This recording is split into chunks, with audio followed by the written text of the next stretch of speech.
Estuvo mucho tiempo en silencio. Hablamos de una ex ministra del gobierno de Horacio Cartes, Carla Bacigalupo, ministra de Justicia.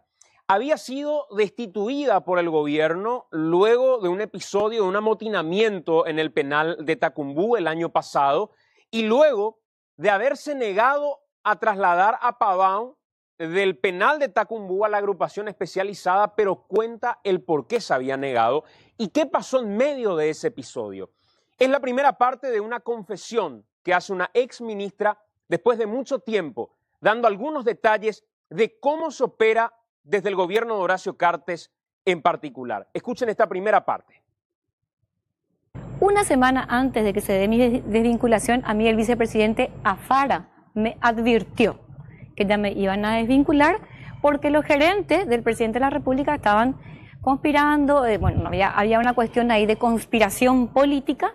Después se da este tema del motín que se da en Tacumbú y en el transcurso de la operación me informa que también le iba a llevar a Pavón. Por supuesto, si eso venía del informe de inteligencia lo tenían que hacer. Y fueron total y absolutamente libres de hacerlo hasta que viene una orden del juez Ayala Brum.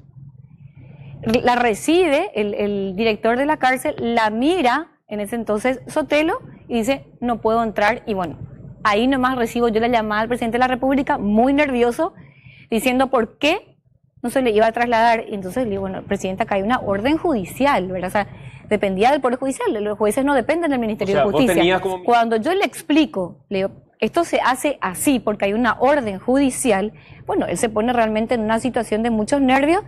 Me da una orden de atropellar la institucionalidad, porque tengo que decirlo, de llevarle a como dé lugar a esta persona. Entonces le tuve que explicar con todo el peso y decirle, esto, presidente, no se hace así, porque entonces va a haber un desacato directo. El día de mañana mismo voy a estar yo totalmente con toda la calidad de ser imputada y también el gobierno se va a ver afectado. Esto se tiene que hacer de otra forma y esto le exasperó. Exactamente después de media hora recibo la llamada de Juan Carlos López Moreira, hay que decirlo, ni siquiera él diciendo que yo estaba destituida. Diciéndole que estaba destituida. Pero esta es la primera parte de lo que cuenta Carla Bacigalupo. Después fue un poco más allá y confesó cómo había que proceder si es que querían que se apruebe algún proyecto en particular, mencionando que quien autorizaba o no para que los proyectos prosperen no era precisamente el presidente de la República.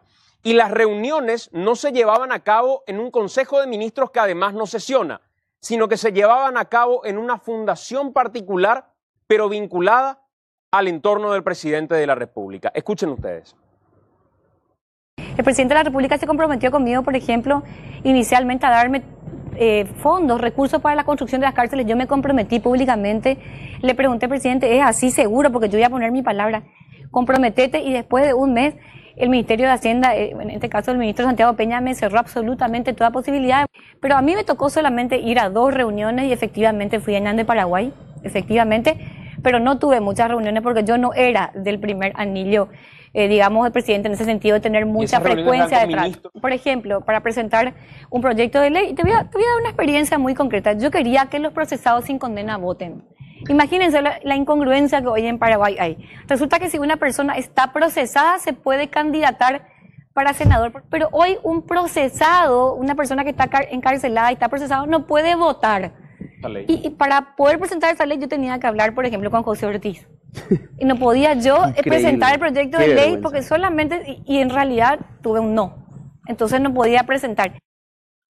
Esta confesión que hace Carla Bacigalupo coincide con algo que hoy dijo el Contralor General de la República, Enrique García, que el gobierno está procediendo de manera grave, atropellando la institucionalidad, incumpliendo normas legales, como por ejemplo hoy en una licitación de Conaxar, donde la Contraloría dijo que se suspenda el proceso y sin embargo Javier Balbuena, titular de este ente, decidió desarrollar el proceso licitatorio independientemente al dictamen de Contraloría.